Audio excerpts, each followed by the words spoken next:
Bueno, hoy vamos a ver un tema muy prevalente, digamos, en lo que es nutrición hospitalaria, que es desnutrición, ¿sí? A ustedes, digamos, ¿qué les resuena la palabra desnutrición? ¿Qué piensan que puede ocurrir en el paciente desnutrido? Que hay déficit de algunos nutrientes que están bajo peso en relación a su talla. Falta de algunos nutrientes respecto de las necesidades, como dice ahí, de las famosas IDR, ¿sí? Que tiene el paciente. Va a haber como un desbalance, ¿no? Entre lo que requiere y lo que realmente está recibiendo. Ah, perfecto, ahí me dice Victoria que se unió. Buenísimo. Sí, pero que tengo una pregunta con el tema del parcialito. ¿Lo podría hacer después? Porque literal estoy hace una hora intentando, me levanté a las 7 de la mañana, estuve una hora más o menos intentando ver cómo hacía para conectarme y nada, porque no sabía cómo tener mi cuenta Outlook y no sé, hice un montón de cosas y recién, o sea, literal, no sé, casi me agarra algo, pero nada. No, bueno, tranquila. En el recreo, si querés, lo vemos. Ok, dale, No te veo buenísimo. la cara, pero Ay, porque ahí muchas está. cosas abiertas. Ahí está. Ahí se Después, si querés, en un ratito lo vemos. Dale Dale, 5 minutos. dale, genial, gracias. Bueno, estábamos con la primera parte de nutrición, ¿sí? Como dice ahí, es un poco una falta del aporte de nutrientes, no solo energéticos, sino también vitamínicos y minerales, ¿sí? Cuando hablamos de desnutrición, después vamos a ver desnutrición oculta, podemos referirnos tanto a macronutrientes como micronutrientes, ¿sí? También lo que termina afectando quizás, y es peor, la desnutrición clínica, digamos, hospitalaria, es que viene acompañada de una inflamación crónica, ¿sí? Hay una respuesta inflamatoria de parte de la enfermedad del individuo que hace que no se resuelva simplemente con administrarle las comidas que necesita el paciente y por ende los nutrientes, ¿sí? No es como el desnutrido o la desnutrición primaria, que es por falta de alimentos y por falta de acceso, ¿sí? Quizás como alguien bueno, que no tiene los recursos económicos necesarios, sino que también a la enfermedad aguda o crónica, ya sea una patología de tipo clínico, hace que el paciente además tenga toda una respuesta inflamatoria que le genere anorexia o falta de apetito, una alteración en la utilización de los nutrientes, es decir, quizás yo le estoy dando un plan súper completo y todo, pero no los puede utilizar de la misma manera que alguien que no tiene esta condición, ¿no? También va a tener aumentadas las pérdidas y, bueno, los requerimientos de por sí. Entonces, un poco adelantarles eso, ¿no? Que la nutrición clínica tiene como esta eh, dificultad, digamos, en la hora de resolverla, ¿no? Y como ven ahí, dice efectos adversos medibles, ¿no? Un estado en el que esta deficiencia genera efectos adversos medibles. ¿Cómo miden ustedes? ¿Cómo se dan cuenta que alguien está atravesando un proceso, digamos, patológico y puede estar desnutrido? ¿Qué usamos las clases pasadas? Puede ser también por los parámetros bioquímicos, que no Claro, los eso es medimos. algo, sí, eso es algo medible, es verdad. ¿Y qué más medíamos? Por los indicadores. Y también todo lo que es pliegue tricipital, circunferencia de Ah, cintura y todo eso. claro. Eso tiene que ver, como dice ahí, con la composición, ¿no? Vos cuando medís pliegue tricipital o pliegue bicipital también, cualquier tipo de pliegue, digamos, nos puede hablar de que hay una depresión en la masa grasa. Entonces, por eso hablamos de que la composición se va a alterar y se puede medir. Y la funcionalidad también. No tenemos nosotros en UCA, pero existe algo, no sé si conocen, el dinamómetro, que es. No. Sí, que vos apretás con la mano y es para medir la fuerza del pulgar, ¿no? Claro, es como un dispositivo que uno lo toma, digamos, con la mano, aprieta y te va indicando la fuerza muscular, o sea, mide función. Indirectamente mide también composición, ¿no? Corporal, pero no habla más también es una prueba como funcional. Después hay otras pruebas, no hay múltiples. Por ahí en adulto mayor se usa mucho la marcha, a ver cuánto tarda alguien en hacer una caminata breve. Cuanto más tardás, obviamente implica una menor masa muscular. Hay toda una serie de pruebas que podemos utilizar y medir. Bueno, de hecho, el peso también es un indicador, es una medida de que algo está faltando, ¿no? Entonces, esto es lo bueno, que se puede medir, ¿no? Y la presencia, como ustedes vieron en el primer video, siempre está asociada a toda esta serie de complicaciones, ¿no? Dificultad para la cicatrización, el paciente está más tiempo internado, se puede infectar peor. ¿Mm? Y obviamente eso repercute en la calidad de vida y en los costos. Y acá vemos, digamos, este proceso, ¿sí? Que, digamos, en conjunto estas cuatro patas tienen que ver con los resultados a nivel nutricional, ¿no? Los ingresos de nutrientes que se pueden ver afectados, como dice ahí, por causas orgánicas, ¿sí? ¿Qué quiere decir esto? Yo puedo tener un tumor, no sé, en la boca, en la laringe, y eso afecta directamente mi ingreso de nutrientes. Quizás no puedo comer, no quiero, no me pasa la comida o en el esófago, y eso es una causa orgánica, ¿no? Está afectado los ingresos de alimentos y de nutrientes, por ende, por algo orgánico. Algo funcional tiene que ver más con, por ejemplo, un ACV, una demencia, ¿sí? Son situaciones no orgánicas porque no se bloquea el ingreso de algún tipo de alimento, pero hacen que yo no pueda comer bien, ¿no? O alguna, que esto muchas veces se solapa con lo que tiene que ver con la causa psíquica, ¿no?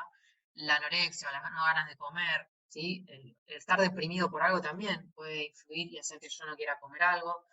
Algún diagnóstico que me preocupe, alguna situación familiar puede hacer que yo no quiera ingerir alimentos, y la causa socioeconómica, si bien está también, está más vinculada con una desnutrición primaria, ¿no? Esto que hablábamos de que hay falta de acceso a los alimentos, ¿sí? Que viene aparejado un montón de cosas, ¿no? No es solo la falta de dinero como para comprar alimentos, sino también que la vivienda en la que vivo no tenga las condiciones de higiene adecuadas, eso hace que me enferme más, bueno, y toda una serie de problemáticas que vienen aparejadas a la falta de ingresos, ¿no? El mal acceso a la salud, a la educación, ¿sí? Pero bueno, esto quiero que distingamos bien lo que es la desnutrición primaria, que es más fácil de corregir, entre comillas, porque es bastante prevalente las cifras de pobreza en nuestro país, pero la desnutrición secundaria a la patología de base es un poquito más complicada. La utilización, que es lo que está en verde, se puede ver afectado por un hipercatabolismo, ¿sí? En la persona que está atravesando también una enfermedad, hay mayor, digamos, proteólisis, mayor lipólisis, ¿sí? Se tratan de utilizar las reservas corporales cuando no hay ingreso de nutrientes como para paliar esa falta de energía, ¿sí? Y también hay alteraciones de digestión absortivas, como les decía, quizás yo recibo los nutrientes, pero no los puedo metabolizar adecuadamente. Quizás, por decirlo mal y pronto, pasan de largo, ¿sí? Empeoran las diarreas, no puedo aprovechar eso que estoy recibiendo. En los egresos también tenemos aumentadas las pérdidas, ya sea por diarrea, por alguna hemorragia, por algún drenaje que el paciente tenga, o simplemente sudoración también, patologías que cursan con sudoración profusa, con vómitos, ¿sí? Ahí tengo aumentadas las pérdidas y la mala absorción también, que venía, digamos, como de la mano de las alteraciones digestoabsortivas. Y por último, los requerimientos también van a estar aumentados por la enfermedad, que vamos a ver que hay como distintos grados de injuria. ¿Mm? ¿Y qué es el momento biológico que también hace que esté aumentada los requerimientos? ¿A qué le llamamos? Por ejemplo, si está embarazada, tiene que ver. Claro, si está embarazada o si es un niño en edad de crecimiento, un adolescente, va a tener, digamos, un componente del gasto energético total que se debe al crecimiento, ¿sí? Ya en el adulto eso no ocurre, por lo menos en el adulto no embarazado, ¿no? Pero en el adulto ya no crecemos más, ese componente no está. Pero en un niño, un adolescente o una embarazada, esta cuota extra de energía y de nutrientes no la tenemos que descuidar. Si todos estos, digamos, componentes llegan a estar, alguna de estas cuatro patas llega a estar como alterada, el paciente está en riesgo de desnutrición. No les hablé del circulito del medio, que es importante, ¿no? También el estrés psicoemocional que acompaña todo el proceso de enfermedad. Bueno, además está decir que va a afectar también la digestión del paciente, ¿no? Y cómo utilice sus tratos energéticos. Bien, esto ya está. Ahí está. Les traje una estadística, en realidad es un estudio que ya tiene 20 años, ¿sí? Pero es como el más completo, por lo menos, que se hizo a nivel reciente en Latinoamérica, es el estudio ELAN, de nutrición en pacientes hospitalarios. Y como ven, la mitad, si bien no tiene riesgo nutricional, la otra mitad tiene, de pacientes internados, tiene un grado de desnutrición, ¿sí? Se utilizó la VGS para hacer este estudio, ¿sí? Se tomaron, como dice ahí, 9.300 pacientes, se les aplicó la VGS, un montón, ¿no? Por eso hablamos de que es un estudio multicéntrico, porque se hizo como en muchos países. Y se llegó que a la mitad de la población tiene algún grado de desnutrición. En menor proporción graves, pero bueno, no deja de ser una cifra importante, ¿sí? Así que es un problema bastante frecuente en nuestra población. Y si se fijan, en Argentina es un estudio también que data del año 99, que lo hizo la Asociación Argentina de Nutrición Enteral y Parenteral, y como ven, también utilizaron la VGS y los resultados son muy parecidos al estudio anterior. Es decir, en Argentina obviamente está incluido dentro de Latinoamérica, las cifras son similares a las del estudio anterior. Así que obviamente habría que hacer algún estudio nuevo, ¿no? Estamos en 2023, Y bueno, a veces por cuestiones económicas de crisis y demás no se llevan a cabo estos estudios tan grandes, pero la verdad que es importante ver hoy en día, después de la pandemia y con toda la crisis que hubo, si esto no empeoró, si sigue igual. La verdad, lamentablemente, no por ser pesimista, no creo que haya mejorado, pero, pero a ver cómo sigue, ¿no? Hoy en día. Y otra cosa importante que este estudio de la NEP detectó, es que a pesar de haber casi si ustedes suman las cifras, son casi un 47% de desnutrición, solo el 8% recibía algún tipo de soporte, ¿sí? Ya sea enteral, parenteral. Entonces, digo, ¿cómo puede ser que de un 47% de desnutrición, solo el 8% reciba soporte, ¿no? Eso también tenemos que empezar a modificarlo, ¿no? Los pacientes llegan cada vez más desnutridos, bueno, entonces hay que hacer algo como para tratar de corregirlo, ¿no?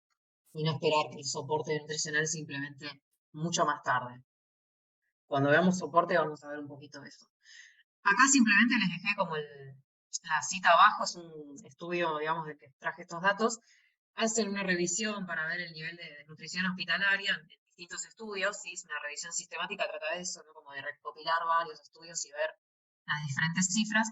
Y si bien ven que a veces algunos trabajos tienen diferencias, ¿no? Entre la prevalencia de desnutrición. Y eso se debe a que muchas veces se utilizan distintos indicadores para ver desnutrición. Como ven ahí en la primera columna a la derecha, algunos utilizaron bioimpedancia, BGS, IMC, bueno, NRC 2002, MNA, digamos. Esta es la dificultad que también hay cuando uno quiere investigar un poco las prevalencias, es que si se utilizan distintos indicadores, muchas veces no es comparable, ¿no? Y la población que se investigó va variando, ¿no? Medicina le dicen más como a lo que es medicina interna o clínica, médica, pero también se indagaron en pacientes con cirugía, psiquiatría, bueno, distintas patologías, ¿no? Eh, pero bueno, nos quedamos, digamos, estos estudios son más de España igual. Nos quedamos con la cifra latinoamericana, así que el 50% de los pacientes tiene algún grado de nutrición. Bueno, ¿y qué causas hay vinculadas desde el punto de vista de nuestro rol como profesionales de la salud? O cosas que vos, Vicky, me dirás si lo viste también en el británico.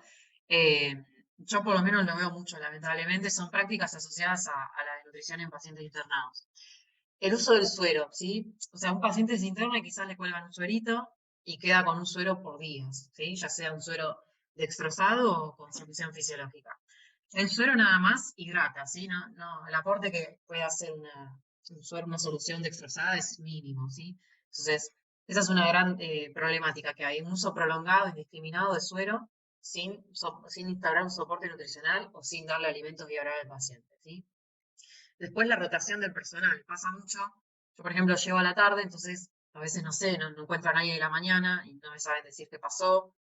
O quizás llegamos a enfermería y el enfermero te dice, yo acabo de llegar, no sé qué pasó, si el paciente tiene suspendido el alimento enteral, no sé por qué. O se desechó el alimento y no lo sabe, ¿sí? El hecho de que haya una rotación de personal hace que uno pierda un poco el seguimiento del paciente. Por eso es importante registrar todo en papel, ¿no? En las hojas de enfermería o que haya comunicación en el personal, ¿sí? Si ustedes trabajan a la mañana y el compañero a la tarde o viceversa, está bueno dejarse dicho, mira que ingresó tal paciente, que, no sé, reforzarle la alimentación, o yo hablé con el familiar y no está comiendo mucho, siempre que haya una comunicación, ¿no? Si hay diarreas también, o si hay algún motivo que haya hecho que el paciente deje de comer también, ¿no? Esto es muy importante. Después también lo que ocurre es que hay pruebas diagnósticas, ¿sí? O el paciente se tiene que ir a hacer una ecografía o una tomografía y quizás es en un horario de la comida y eso hace que el paciente se vaya perdiendo varias comidas. Hay estudios que se hacen fuera de donde está internado. Entonces se tiene que hacer una tomografía quizás en el Fernández y está internado en el Durán y bueno, hasta que va y viene pasan 5 o 6 horas y el paciente dejó de comer. O cirugías programadas que se cancelan. Eso también hace que el paciente esté en ayuno mucho tiempo y después eso va repercutiendo en su estado nutricional, obviamente. El uso de alimentación enteral en cantidades inadecuadas, como dice ahí, muchas veces se pasa menos de lo que necesita, o se suspendió, como les digo, por algún motivo, entonces siempre falta, digamos, siempre sobran alimentos enterales que no se terminan de pasar, sobre todo el fin de semana largo. Ahora que viene Pascua, lamentablemente va a haber mucha rotación de personal, los enfermeros y médicos no son los de siempre. Y bueno, y se pierde un poco. Los fines de semana muchas veces se pierde el rastro de lo que le pasa al paciente Y eso la verdad que es un problema también. No debería pasar, pero al menos les digo que yo que trabajo en el hospital público ocurre. Calculo que es un mal generalizado de todas las instituciones, ¿sí? Pero ustedes saben, ¿no? El fin de semana hay como menos actividad, se pierde más el rastro de lo que ocurre. ¿Mm? Y después también hay otra problemática, que es la última, que es la falta de reconocimiento del papel de la nutrición, ¿sí? Y en eso es fundamental nuestro rol, en preguntar, en sugerir, mirá, tal paciente perdió mucho peso, quizás necesita una sonda. Muchas veces no se quiere quizás alimentar al paciente por sonda porque se considera que es complejizar al paciente, retrasarle el alta, ¿sí? Entonces, quizás, bueno, no sé, le digo porque ha ocurrido, por ahí el médico ve que come un poquito y dice, bueno, pero ya está, reforzarle la alimentación por boca y ya está, y bueno, muchas veces nosotros sabemos que no alcanza, o que quizás comió 2 cucharadas y no le va a cubrir los requerimientos, obviamente. Y después también hay una temática vinculada al uso de medicación, sobre todo los antibióticos. Los antibióticos, ustedes saben, muchas veces se usan en forma indiscriminada o no, pero terminan barriendo bastante flora bacteriana y muchas de ellas son la flora benéfica que tiene un rol importante en la absorción de agua y de electrolitos a nivel del colon, ¿sí? Entonces, si se si se barre, mejor dicho, toda esa barrera intestinal, esa flora, el paciente puede tener diarrea e incluso empeorarla, ¿sí? Sobrecrecimiento bacteriano. Entonces, eso también predispone a las infecciones y a la desnutrición del paciente. ¿Mm? Bueno, esto un poquito ya se los dije, lo de los ayunos innecesarios. La disponibilidad limitada de pruebas de laboratorio para evaluar el estado nutricional, sí, se suele quizás, como les digo, medir más que nada linfocitos, albúmina, colesterol. Por ahí no se pide tanto prealbúmina, pero bueno, siempre hay una prueba con la cual podemos contar. Balanzas también suele haber, y si no hay, aunque sea podemos comprar esas que son digitales, que son más accesibles, pero siempre tenemos que contar con algo en nuestro servicio, ¿sí? Retraso en el inicio del apoyo nutricional, eso un poquito ya se lo mencioné. Esto también, que hay mala fama en la comida de hospital, ¿no? Y a veces vemos que los pacientes les traen comida afuera de la casa o que terminan comiendo algo del kiosco del bar del hospital porque no les gusta la comida que le damos. Entonces ahí también, bueno, tratar de ver qué pasó, por qué no comiste, no te gustó. Eh, a veces viene presentado de una manera que no le gusta al paciente, pero si se lo damos de otra manera, sí lo termina comiendo, o quizás vino el pedazo entero de carne y el paciente tiene pocos dientes, entonces, bueno, si se lo trajéramos cortadito, por ahí lo come mejor. Entonces, siempre ver, ¿no? Cuál es la causa y si la podemos mejorar. ¿Sí? O quizás la comida vino sin condimentación, sin condimentos, eso también lo refieren mucho. Por eso es importante esto, en el anteúltimo punto, en las fallas de la cuantificación de la ingesta, bueno, estar presente, dejarle un registro que pinte lo que fue comiendo, o ir nosotros a preguntar o observar qué está pasando, porque muchas veces con un simple arreglo el paciente empieza a comer mejor. Y por supuesto ir pesándolo siempre que podamos, ¿sí? Acuérdense al ingreso, es ideal pesarlo, después si el paciente está en riesgo, bueno, cada 2 o 3 días controlarle el peso. Si es un paciente que no está en riesgo, bueno, ahí una vez por semana. Pero siempre, siempre estar tratando de pesar al paciente, ¿sí? Bueno, la frase que ven abajo, el recuadrito, es lo que llamamos prescripción del plan, ¿sí? Cuando yo les pregunto, se les pregunte qué plan se indica, siempre que tengamos una situación de desnutrición, vamos a indicar un plan de alimentación para la represión. Eh, como ahí arriba lo que dice más que nada es que tanto pacientes de clínica como de cirugía pueden estar afectados por todo lo que vinimos viendo y que sí o sí es necesario, digamos, implementar este plan. Cuando hablamos de represión, puede ser represión de tipo energética, ¿sí? Que necesitemos que recupere el peso, pero también represión de las reservas, ¿sí? Pueden ser reservas de la masa magra, reservas de la masa adiposa. Para diagnosticar al paciente, que esto les va a servir para el trabajo práctico que tienen que entregar, si ustedes ven es lo que venimos haciendo en las clases anteriores, ¿sí? Importante preguntar la pérdida de peso que hubo y el tiempo en el que se produjo esa pérdida. Recuerden, no es lo mismo perder peso en 6 meses que en un mes. Calcular el porcentaje de peso habitual. Medir si podemos el pliegue tricipital y la circunferencia medida del brazo, ¿sí? Esos son como 4 parámetros súper importantes. El IMC también, si tenemos la talla. Pero ojo con el IMC porque a veces, si es un paciente muy obeso, quizás el IMC vino bajando de peso, el IMC por ahí nos da normal. Siempre tengan en cuenta eso. La pérdida de peso y el tiempo en el que se produjo me habla más en sí que el del IMC actual. Si tengo los dos, tomo los dos, pero tengan en cuenta esas cosas con el IMC. La valoración bioquímica, ¿no? También agarrar el laboratorio del paciente y ver si tiene valores de colesterol, de linfocitos, de prealbúmina, de albúmina. Si la PCR, esta tan famosa que se vio que en pandemia, me habla de inflamación, también se puede tomar en cuenta. Y la anamnesis es fundamental, ¿sí? Para ver si hay alguna, si, digamos, si el paciente no come algún alimento puntual, algún grupo de alimentos, o si es una hiporexia generalizada, ¿sí? A todos los alimentos. Bueno, siempre es importante que para los planes definan objetivos, ¿sí? Tenemos como objetivos más genéricos, que en lo que es represión, ¿a qué vamos a apuntar? En un paciente que viene desnutrido, perdiendo mucho peso. ¿Qué es, o sea, con palabras de ustedes, qué es lo primero que tendrían que resolver o que lograr en un paciente así? Que aumente, ¿Aumentar el peso? claro. A aumentarle peso, primero detener la pérdida. Si viene perdiendo, detener la pérdida, ¿no? Por lo menos que trate de no, si no puede subir, por lo menos que no baje más, ¿no? Ese sería como un objetivo fundamental, ¿sí? Tratar de atenuar, por eso se dice contribuir a reducir el catabolismo, porque como vimos, la enfermedad muchas veces viene con una condición preinflamatoria y hace que el catabolismo siga estando, pero por lo menos tratar de hacerle frente, ¿no? De alguna manera, al igual que la depresión proteica y de la masa madre, ¿sí? Tratar de frenar esa depresión o por lo menos contribuir a mejorar un poquito el estado de las reservas, ¿sí? Y por eso recuperar los estados de malnutrición. Después podemos tener objetivos específicos, ¿no? Si, por ejemplo, el paciente no perdió aún masa adiposa, bueno, no, quizás nuestro objetivo no es aumentar masa adiposa, pero sí represionar peso corporal, detener pérdida de peso. Eso lo van a ir viendo según lo que describe el paciente, según lo que el caso plantea, ¿no? ¿Qué objetivos tengo que plantear? También vamos a ver que puede haber algún tipo de anemia, ¿no? Alguna depresión de tipo, más bien, de los parámetros bioquímicos. Entonces, un objetivo puede ser también mejorar el estado de las reservas de hierro, ¿sí? O en cuanto al objetivo nutricional, puede ser aumentar la ingesta de alimentos fuente de hierro en este caso, o puede ser algún micronutriente que esté en falta. Si estamos, por ejemplo, ante una embarazada que tiene que aumentar de peso y que está desnutrida, acuérdense de los micronutrientes críticos para la embarazada, ¿sí? El ácido fólico, la vitamina A, el hierro, el zinc, el calcio, ¿sí?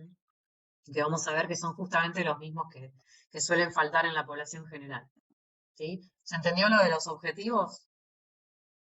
Sí. ¿Sí? Bueno, frénenme si algo no se entiende, ¿sí? Bueno, vamos a ver que tenemos como dos caminos para calcular el valor energético total en estos pacientes. Uno es mediante fórmulas, que es un poquito más largo el camino, entre comillas, pero tenemos como un método de fórmulas y un método más simple o método rápido, ¿sí? Cualquiera de los dos es válido. Vamos a practicar los dos igual. Pero fíjense que tenemos la fórmula, esta ya la conocen, de Harris Benedict para calcular el gasto energético basal. También el libro de Torresani propone Mifflin, ¿sí? El tema con el GEP es meter, digamos, o poner los datos que me piden, ¿sí? Siempre, por eso les marqué en centímetros con color rojo, siempre poner los datos en la medida que me piden o en la unidad que me piden, ¿sí? Primero calculamos el GEP, entonces, según sea mujer u hombre, utilizamos la fórmula de arriba o de abajo, y después, como dice la fórmula de abajo, tenemos que multiplicarlo por el factor de actividad y por el factor de injuria. Este es el factor de actividad. Como vemos, bueno, obviamente a mayor reposo va a ser menor el coeficiente a utilizar. ¿Sí? 1.1 sería un paciente que no se levanta de la cama, que está en terapia intensiva, quizás un paciente postrado. Se usa 1.1. Por ahí 1.2 usamos con alguien que permanece la mayor parte del día o del tiempo acostado, pero que se puede levantar quizás para ir al baño o para agarrar algo y volver a acostarse, o está mucho tiempito sentado. Y actividad muy leve sería como el coeficiente más alto a utilizar para alguien que ya deambula un poco más. Pensemos siempre que al ser pacientes con algún compromiso del estado nutricional no van a caminar ni moverse como cualquiera de nosotros, ¿sí? Va a estar disminuida la masa muscular, la fuerza y por eso también la actividad. Estos coeficientes están en el librito de técnica guitoterápica, ¿sí? Les traje el mismo cuadro y se los puse acá. Van a ver que hay muchas escalas de coeficientes, ¿sí? Después tenemos esta que es la injuria, que, bueno, a veces por ahí también genera confusión, bueno, ¿qué coeficiente uso? Tenemos como enfermedades o quizás situaciones muy generales, ¿sí? No tenemos por ahí, no sé, EPOC, ¿qué uso? Bueno, tratar de ver, ¿no? A qué se asemeja a mi patología respecto al coeficiente que puedo utilizar. Cuando hablamos de cirugía menor y mayor, cirugía mayor son, por ejemplo, cirugías de cabeza y cuello, no sé, algún tumor cerebral, o alguna cirugía en la columna, alguna cirugía abdominal, ¿no? Qué sé yo, me tienen que sacar un pedazo de estómago, o una cirugía bariátrica, son cirugías mayores. Cirugías menores, como el nombre lo indica, por ahí es una intervención más pequeña, algo más local quizás, ¿no? Una cirugía de muela, odontológica, o algo breve en el dedo, no sé, quizás un raspado leve, ¿sí? O la toma de biopsia de la piel, alguna lesión de la piel que yo quiera investigar. ¿Sí? Son cirugías menores por el tiempo digamos, de internación que implicarían y por las complicaciones. Después tenemos como injuria al trauma, ¿sí? Digamos, un trauma encefalocraniano, puede ser 1,6, o quizás un trauma esquelético, no sé, una lesión, una fractura en el brazo o en la pierna, sería ya lo que se llama trauma esquelético, ¿sí? 1,35. Entonces vamos viendo según la enfermedad o la patología qué coeficiente utilizar. La infección también, dependiendo si es leve, moderada o severa, se va a utilizar distintos coeficientes. Por ahí una infección severa tiene que ver más con una sepsis, con una neumonía en terapia intensiva, y una infección leve es más bien un resfrío, ¿sí? Eso lo van a ir viendo también ustedes, van a ir como dándose cuenta solos de qué pueden utilizar. Bueno, y con las quemaduras el factor de injuria es bastante importante porque hay mucha pérdida proteica, ¿sí? Igualmente lo vamos a ver bien en quemados, pero lo que pasa en quemados es que según la superficie corporal quemada va a haber un coeficiente menor o mayor. ¿Mm? ¿Esto se entendió? Más o menos cómo tienen que hacer. Sí, profe. Bueno, Profe, ya yo no tenemos. escuché lo del trauma. ¿Cuándo era el trauma esquelético? Habías explicado algo, no sé. Sí, trauma esquelético se refiere a alguna, digamos, fractura de algún miembro, por ejemplo, de lo que tiene que ver con el músculo esquelético. Por eso por ahí alguna lesión en la pierna, en el brazo, no sé, fisura, Ok. quebradura, ¿sí? Y lo que tiene que ver con cráneo, bueno, alguna fractura de cráneo o algo más complejo, alguna lesión importante en la cabeza, ahí hablamos de 1,6, de trauma de cráneo. ¿Mm? Pero entonces tenemos el gasto energético basal, factor de actividad y factor de injuria. ¿Sí? Son tres como componentes del gasto energético total. Y después tenemos este método práctico que es más sencillo, por ahí es más rápido de usar cuando tenemos muchos pacientes o cuando solo contamos con el peso actual, ¿sí? Porque si nos fijamos en las fórmulas, acá en las de gasto energético basal, tendríamos que tener peso del paciente, talla, edad, bueno, y el sexo, ¿no? Y quizás no contamos con la edad del paciente, no nos lo puede decir. Bueno, podemos usar, según el grado de catabolismo, sea nulo, severo, leve o moderado, algún tipo de coeficiente. ¿Mm? Por ejemplo, no va a haber un catabolismo nulo en desnutrición, ¿sí? Siempre va a ser o de leve o moderado a severo, ¿sí? Por ejemplo, si tuviéramos a alguien con catabolismo leve, podemos usar dentro del rango de 30 a 35, ¿sí? Por ahí se preguntan, bueno, ¿pero qué uso? No me decido si 30, 35. Bueno, pueden ver la condición del paciente, ¿no? Si perdió mucho peso, si está muy demasiado de la masa muscular y grasa, quizás se puede usar un 35. O pueden hacer un promedio, ¿sí? Mientras esté dentro del rango, se puede usar, no sé, 32, 33. Eso como ustedes quieran, no va a variar mucho. En este caso, por ejemplo, una persona de 75 kilos, que es el peso actual, la PA, podemos aplicarle un factor de 30 y simplemente multiplicamos 30 por 75, nos va a dar un valor calórico, ¿sí? De 2.250 calorías. También pensemos en que cuanto más alto sea el valor calórico, también va a ser más difícil de descubrir, ¿no? En alguien que tiene hiporexia y alterada la utilización de los nutrientes. Entonces, está bien usar, digamos, coeficientes adecuados en base a la necesidad del paciente, pero quizás tampoco, si usamos 40, nos va a dar quizás en alguien con mucho peso, pónganse en alguien de 80 kilos, son 3.200 calorías, ¿sí? Muchas veces no sabemos cómo hacer para represionarlas. Entonces, usarlo dentro del rango, tenemos un cierto permiso como para usar un número u otro, ¿sí? De moderado a severo, de 35 a 40 kilocalorías por peso actual, ¿sí? Torresani propone 35 a 45, ¿sí? Son similares las cifras, ¿sí? Pero nunca menos de 30, digamos. Yani, ¿puedo hacer algo? Sí, Este es un método muy práctico, como que en los hospitales, antes de entrar a ver a un paciente o cuando salís a ver a un paciente, como que lo haces, porque es lo más fácil, porque la fórmula de Harris Benedict se hace necesitas una calculadora. Entonces, este método te permite saber más o menos, viendo al paciente y sabiendo su peso, como cuántas calorías debería ingerir. Y a su vez, con lo que vos decís, yo también concuerdo porque son muchas calorías que tiene que ingerir un paciente que tiene anorexia, entonces es mucha comida. Entonces, por lo que hacíamos era empezar con, no sé, un 30 y después ir aumentando progresivamente esas calorías con el tiempo. Porque si no es mucha comida, son 6 comidas para un paciente que no está comiendo casi nada. Entonces, por ahí es como más un progreso en estos casos. Exactamente, sí. Sí, sí, siempre va a haber como algún momento, como dice Vicky, para recalcular si vemos que no alcanza, ¿no? Que si vemos que el peso no deja de bajar, podemos hacer como un ajuste, pero sí, es muy práctico el método, la verdad. Uno ya después las cuentas le salen solas. 60 por 30 me da 1800 y así. ¿Mm? Obviamente que a veces... Sí, ¿quién quería preguntar? Yo, Miri, Sí. ¿cómo te das cuenta el grado de catabolismo? O no sé.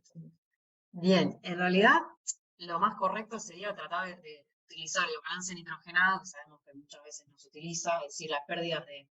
el catabolismo tiene que ver con la pérdida de nitrógeno, ¿no? Entonces, ver cuál es el nitrógeno ureico excretado. Como muchas veces no está ese dato, bueno, tratamos de equipararlo con la situación clínica, ¿no? Si hubo un deterioro muy severo de la masa magra, por ejemplo, vos le tomás la circunferencia del brazo y te da percentilo 5 o menor a 5, bueno, ya podemos hablar de un catabolismo más severo. Si quizá la pérdida es leve o es un paciente que perdió quizás 5 kilos en 6 meses, no es una pérdida muy importante, usas un catabolismo más leve. Lo tratás de ver con la pérdida de peso y los compartimentos grasos y muscular. Como les digo, nunca va a ser nulo porque si estamos hablando de una patología que hace que el paciente pierda peso, nulo va a ser muy raro por ahí en alguien. En un paciente crítico vamos a ver que los requerimientos son menores, pero no en alguien, digamos, que deambula o que mínimamente está consciente, que respira por sus propios medios, que perdió mucho peso. No sé si respondimos, Vicky, a tu pregunta. Sí, sí, sí, gracias. ¿Sí? No, de nada. Bueno, y acá con las proteínas pasa algo parecido, ¿sí? Como les decía recién, la mejor forma de ver el grado de catabolismo sería ver las pérdidas de nitrógeno y hacer un balance nitrogenado. Pero como regla general se trata de utilizar de 1 a 1,5 gramos de proteína por peso actual. Esto también va a depender del grado de catabolismo, ¿sí? Nulo sería como un requerimiento estándar de cualquiera de nosotros, ¿sí? Ya hemos visto que entre 0,8 y 1 corregido por digestibilidad es gramos por kilo de peso sería como un requerimiento estándar para el adulto sano. Entonces, siempre tenemos que sumarle, cuando es un paciente desnutrido, entre 1 y 1,5. Lo mismo, pueden usar 1,2, 1,3, que está bien. Ver si no les alcanza, bueno, tratar de recalcular. Pero fíjense, por ejemplo, si usamos 1,5 en un paciente de 75 kilos, la cuenta me da 112,5 gramos, ¿sí? Es un aporte, digamos, si bien no son 200 gramos diarios, es difícil de cubrir en alguien que no tiene mucho apetito, ¿sí? Por ahí moderado a severo ya son aportes muy, muy altos, quizás son más para alguien quemado, un gran paciente gran quemado, o quizás con intestino corto o alguna enfermedad muy, muy catabólica, pero quizás una desnutrición entre 1 y 1,5 va a estar bien. ¿Y por qué las proteínas? Porque acuérdense que es el único macronutriente que me aporta nitrógeno, ¿sí? El nitrógeno es fundamental para la síntesis de proteínas, para, digamos, mejorar, tener proteínas del músculo esquelético que muchas veces se utilizan para, digamos, para obtener energía, no es lo que queremos. Entonces, estas proteínas van a apuntar a eso, a tratar de evitar que las reservas se sigan deteriorando, incluso para depósito, ¿sí? Para represionarlo. Es por eso que se da tanto. Y de hecho, cuando veamos acá los requerimientos de macronutrientes, los hidratos de carbono se dice que son un factor de ahorro proteico porque justamente damos los hidratos de carbono para la función energética y para evitar que se sigan utilizando las proteínas como fuente de energía. Fíjense que la distribución es armónica dentro de todo. ¿Sí? Piensen que primero tenemos que entrar, importante esto, que no se los dije, por proteínas. ¿Sí? Primero calculamos en base al peso actual, las proteínas necesarias, ¿sí? Que puede ser 1,5, multiplicamos por el peso y eso lo colocamos en la fórmula calórica. Como que entramos por proteína, como al revés. Después, entre un 50 y un 60% tienen que ser hidratos de carbono, para que, digamos, disminuya la gluconeogénesis. Además, los hidratos de carbono tienen la posibilidad de que quizás nos podemos concentrar un poquito. Son bastante aceptados por los pacientes, ¿sí? No dan saciedad a diferencia de los lípidos. Pero bueno, también lo que se propone quizás es no superar un cierto límite de 400 gramos de hidratos. ¿Por qué? Porque ¿Qué alimentos tienen hidrato de carbono que ustedes conocen o son fuente de hidratos? Las harinas, los azúcares. Claro, las harinas. Piensen en todo lo que aumenta el volumen, ¿no? Los cereales, las legumbres. Entonces, hay que saber vehiculizarlo, ¿no? Si le damos 100 gramos de cereales, después el paciente no los puede comer. Entonces, tener como límite máximo, digamos, 400 gramos, tener como eso. Pasa mucho en el deportista que, bueno, hasta el deportista incluso, que por ahí es una persona sana, le cuesta incorporar grandes cantidades de hidratos. Imagínense a alguien que se mueve, tiene la movilidad reducida, que no tiene mucho apetito, es mucho más difícil. ¿Mm? Y respecto de la fibra, acuérdense siempre reducida. ¿Mm? ¿Por qué? Porque la fibra también contribuye a aumentar el volumen, a retrasar el vaciamiento gástrico, entonces, y a limitar la digestión de nutrientes. Entonces, tratar de reducirla o de por lo menos todo lo que sean verduras, frutas, se va a preferir cocidas, sin cáscara. No significa que no se pueda dar cruda, ¿sí? Pero tener esta precaución de que alguien con menos apetito le va a ser mejor, digamos, le va a ser más conveniente reducir la fibra, ¿sí? Después, respecto de los lípidos, tenemos una recomendación de entre 25 y 30%. Se podría llegar a subir hasta 35 no más, en el caso que, como les decía recién, no podamos usar tantos carbohidratos, porque el paciente veamos que no hay manera de que los consuma. Bueno, se podría llegar a 35 como límite, ¿sí? Porque los lípidos también generan mucha saciedad y entonces no los podríamos llegar a vehiculizar correctamente. ¿Mm? Pero bueno, los lípidos, acuérdense que son importantes, sobre todo los aceites o las frutas secas, porque nos aportan estos ácidos grasos esenciales, ¿sí? O los pescados grasos, ¿m? Y tienen densidad calórica elevada. Así que eso también nos puede servir para aportar en poquito volumen gran cantidad de energía. ¿M? Bueno, esto un poquito lo habíamos charlado en la clase pasada, no sé si se acuerdan, de las características físicas del plan para la represión. Puede consumir todas las consistencias, quizás no las que son crocantes, que exijan mucho trabajo masticatorio, esas va a tardar muchísimo en comerlas, no es quizá lo más adecuado. Pero obviamente, si el paciente se muere por comer un pedacito de pizza o en el menú del hospital hay pizza de entrada y lo quiere comer, bueno, le podemos dar, pero quizás no que todas las consistencias de sus comidas sean así. Siempre se van a preferir de fácil disgregación, ¿sí? Más blandas o líquidas, semilíquidas, por ahí eh, algo más tipo un puré o algo con una polenta, algo con salsa, ¿m? Que sean unas consistencias más blandas, ¿sí? Y las temperaturas frías o templadas, ¿sí? Si son muy calientes le van a generar mucha más saciedad al paciente. Eso por ahí lo dejamos más para alguien con sobrepeso o obesidad. ¿M? La densidad energética, esto recuerdo que lo habíamos charlado, tiene que ser mayor a 1 kilocalorías por gramo. Con que sea mayor está bien, ¿sí?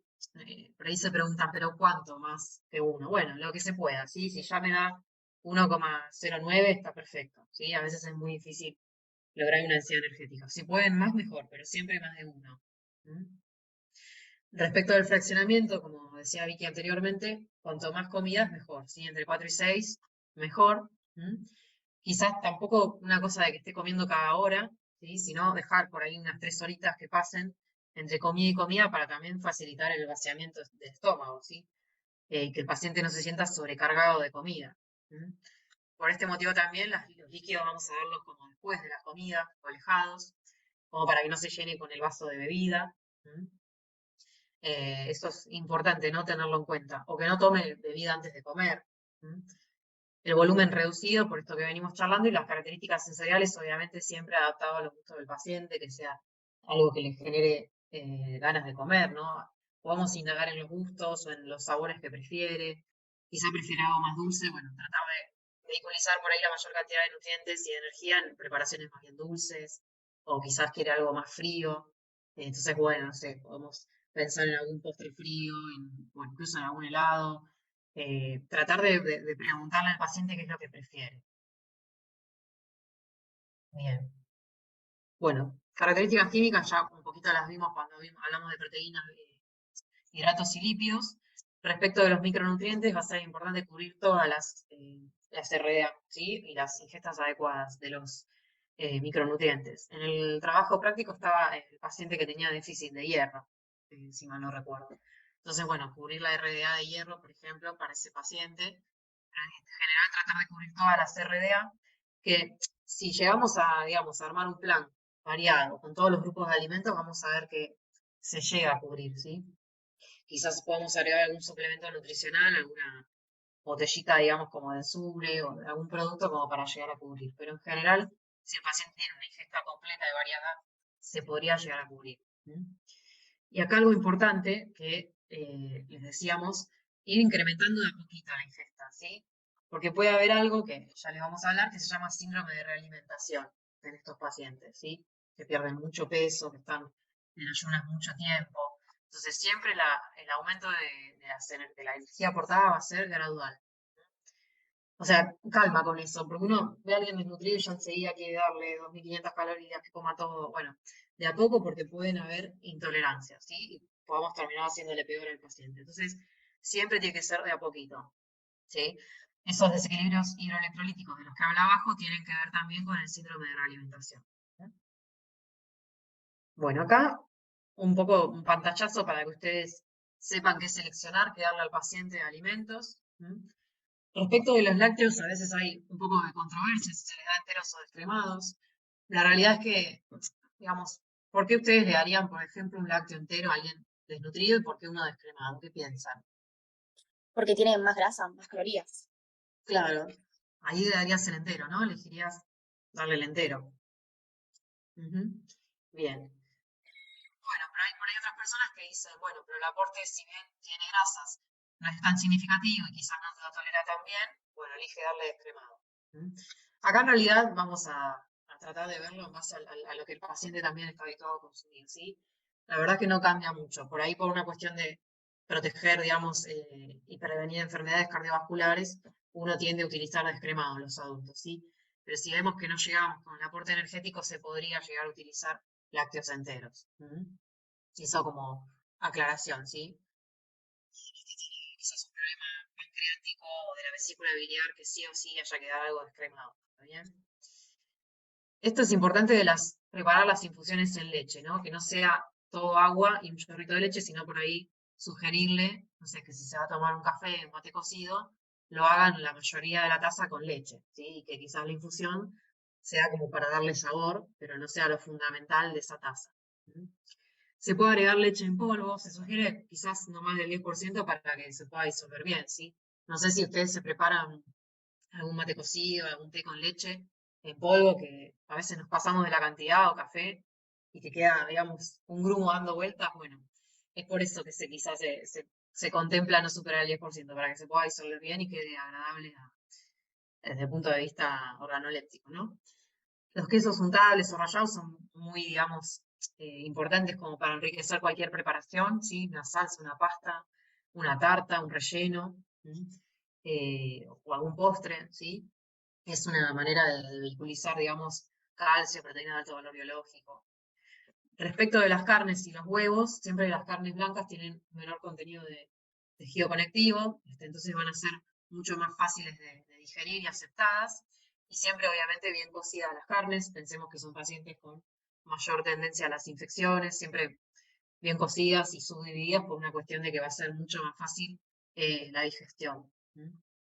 Respecto al huevo, vamos a aclarar eso que dice evitar que aumente el volumen. Por ejemplo, un soufflé aumenta muchísimo el volumen de la preparación y quizás no es lo que queremos en estos pacientes, ¿no? Queremos que traten de comer más cantidad de comida. Entonces, por ahí el huevo sí se puede dar duro, revuelto, pero como medio unión, pero no en una preparación que aumente muchísimo el volumen, ¿sí? Se me ocurre el soufflé ahora, pero bueno, pueden haber muchas preparaciones. Con las claras a nieve se aumenta mucho la cantidad de aire y de volumen de la preparación. Entonces, eso, tenerlo en cuenta. Las hortalizas A y B, como les decía antes, si las damos cocidas mejor porque van a ocupar menos espacio, van a ser mucho más fáciles de digerir en el tubo digestivo y también siempre se pueden tratar de enriquecer. Las hortalizas C y cereales van a ser fundamentales para el aporte energético. Siempre los cereales, ¿qué van a ser mejores acá? ¿Integrales, refinados? ¿Qué piensan? Refinados o no. ¿Por qué? A ver, refinados. Y porque los integrales por ahí le dan más saciedad por la fibra. Sí, sí, es por eso más que nada. Van a dar más saciedad, van a tardar mucho más en que va a ser evacuado, ¿sí? El paciente va a estar como con esa sensación de distensión también mucho más tiempo, ¿sí? Pensemos que son pacientes que muchas veces vienen hace varios días sin comer, entonces también como primera progresión, digamos, se podría dar un cereal refinado, ¿sí? O una papa bien cocida. Por eso se dice fideos de laminado fino, o tipo cabello de ángel, quizás algo más simple de digerir. Con condimentación suave, pero bueno, esto también va a ir en base a lo que el paciente quiera, ¿no? Puede ser una salsa enriquecida con algún queso, con algún otro terápico o con leche en polvo. Se pueden dar también postres a base de cereales, sí, como el arroz con leche o el postre de leche hecho con almidón de maíz. Después tenemos panes y galletitas, también quizás más bien blandos, o las galletitas hay muchas personas que les gusta como remojarlas en el té con leche o en el mate cocido y bueno, se pueden comer así también. Quizás no también esto, ¿no? Panes muy crocantes o difícil que le lleve más tiempo masticarlo, digamos, con un alto tenor graso, nos convienen porque le pueden generar más saciedad. Respecto a las legumbres, si hay costumbre de consumirlas, se podrían dar, pero recuerden que son, por lo general, un poco mal toleradas por algunos pacientes. Por eso quizás la alternativa es usarlo más como un procesado, como un puré, tipo un hummus de garbanzos, de porotos, si el paciente desea y lo quiere. Pero bueno, tiene mayor contenido de fibra, entonces evaluar la tolerancia. Acá en dietoterapia siempre va a ser también evaluar la tolerancia, ¿sí? Si el paciente come legumbres a diario, no sé, tiene una alimentación basada en plantas, bueno, está bien, pero si es alguien que no viene acostumbrado, quizás no es como lo primero que uno le daría, ¿no? Respecto a los azúcares y dulces, siempre, digamos, si bien van a ser un gran aliado como para aportar calorías, tampoco excederse, porque pueden resultar empalagosos, pueden generar una dispepsia, ¿sí? Fermentativa, generar algún tipo de cólico abdominal. Pero bueno, se puede usar azúcar, miel, algún dulce compacto que tiene mucho aporte energético, de batata, de membrillo, de lo que sea, puede ser una buena idea de colación. En el hospital lo damos mucho, por ejemplo. Después con las frutas, similar a lo que habíamos hablado con hortalizas, ¿sí? Siempre cocidas sin la piel, en lo posible, subdivididas, puede ser como parte de un budín, o de un postre, o algún licuado enriquecido. Con el tema de las preparaciones con mucho contenido de agua, tener cuidado de que el paciente no se llene con eso, ¿sí?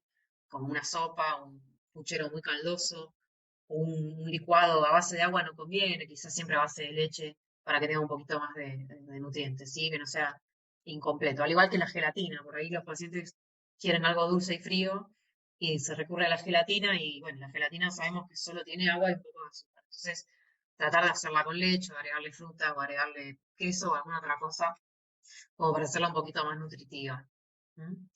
Respecto a las bebidas, siempre tratar de que sean sin gas por este mismo motivo, de que nos genere, digamos, malestar en el paciente, distensión, que no le quite el apetito, ¿sí?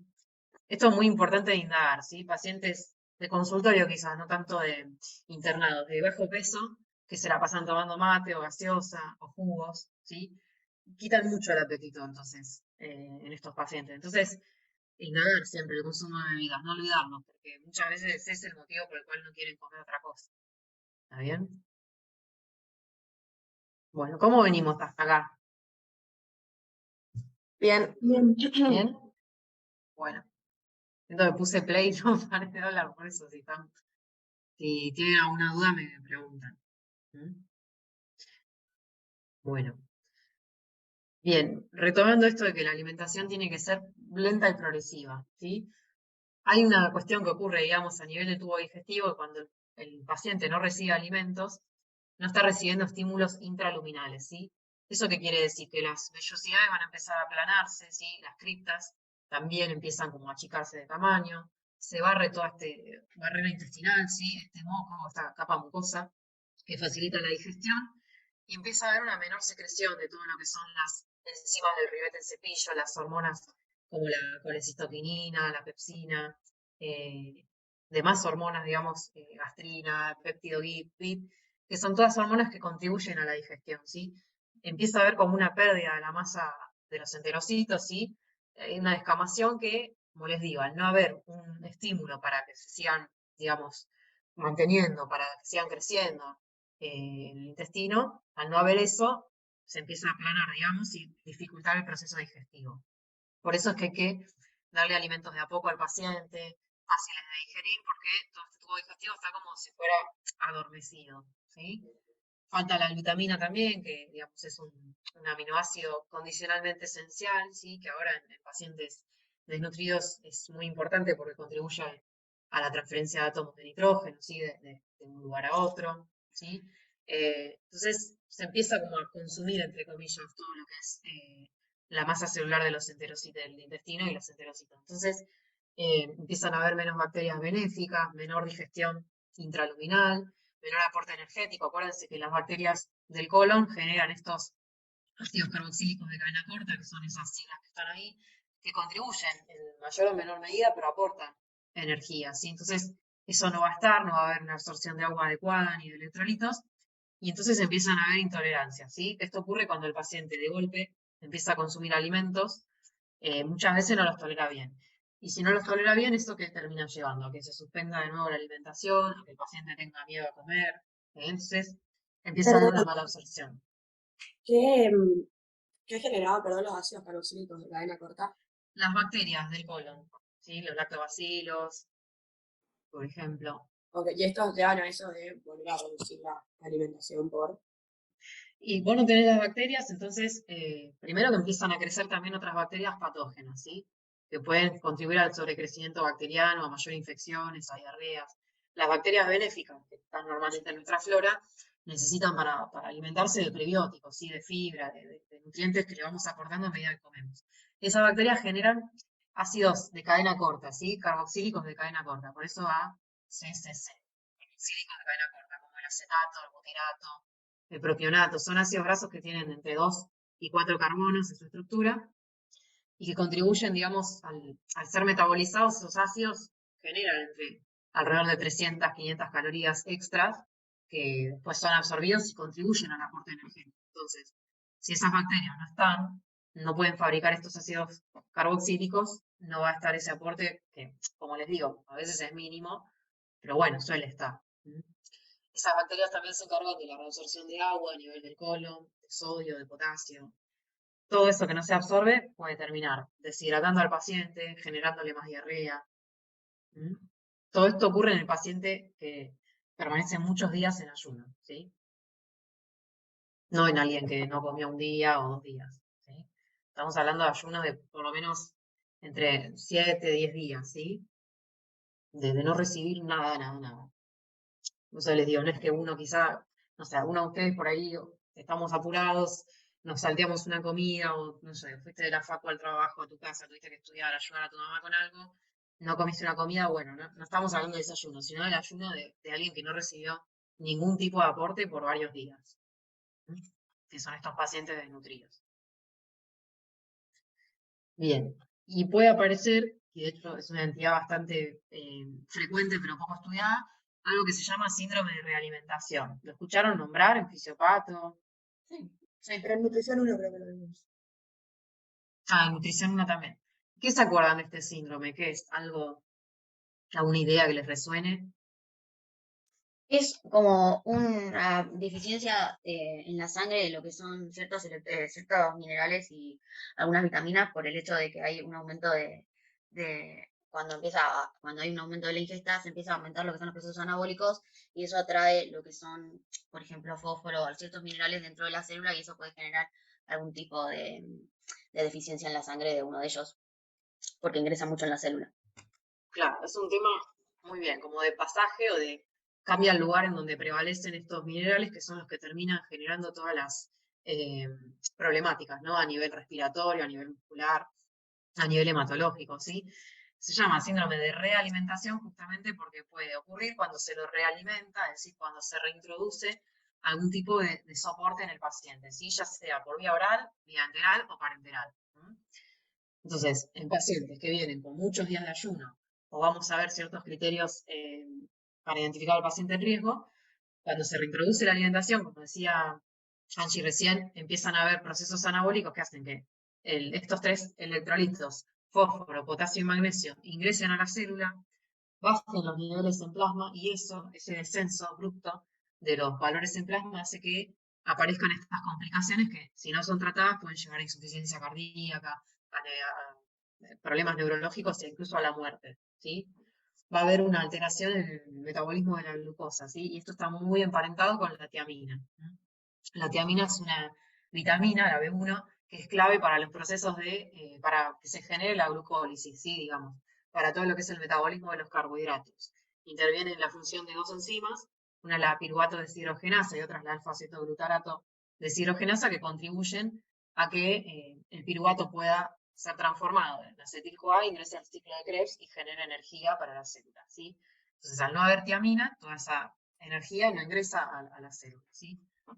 Por eso es que, digamos, al reintroducir hidratos de carbono en la alimentación o al volver a comer, se aportan hidratos de carbono y al no haber suficiente cantidad de tiamina no se pueden metabolizar adecuadamente, ¿sí?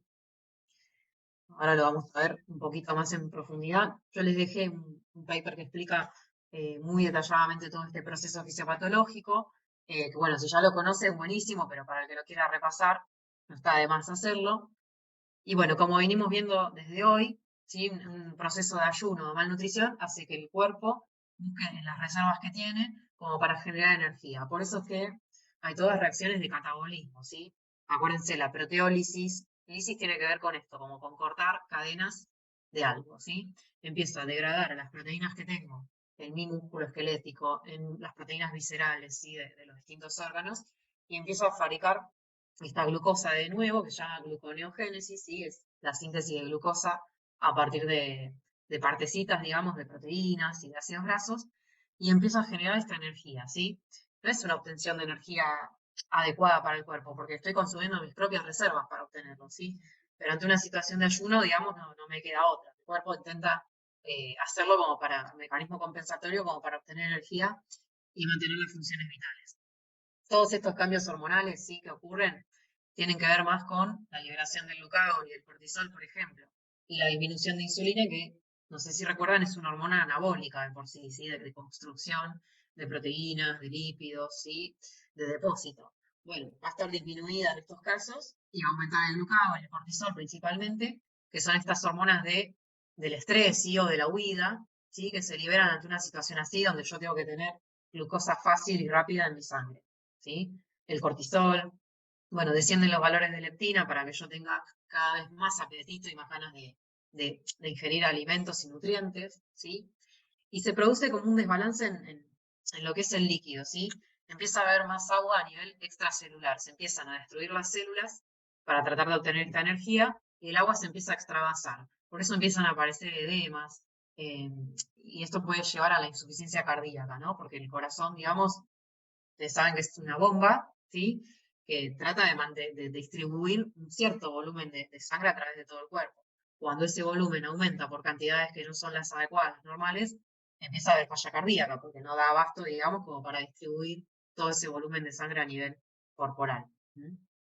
Y aparece también la deficiencia de vitaminas y minerales, porque bueno, ya de por sí el paciente no las viene incorporando con la ingesta, y cuando introducimos los alimentos, ¿sí? Cuando hay una etapa de realimentación, ese déficit se empieza como a hacer más visible aún, porque necesitamos de las vitaminas del complejo B, que en general, si recuerdan, todas influyen en mayor o menor medida en la síntesis del FAD, del NAD y todos estos componentes, digamos, o cofactores que intervienen en las reacciones metabólicas.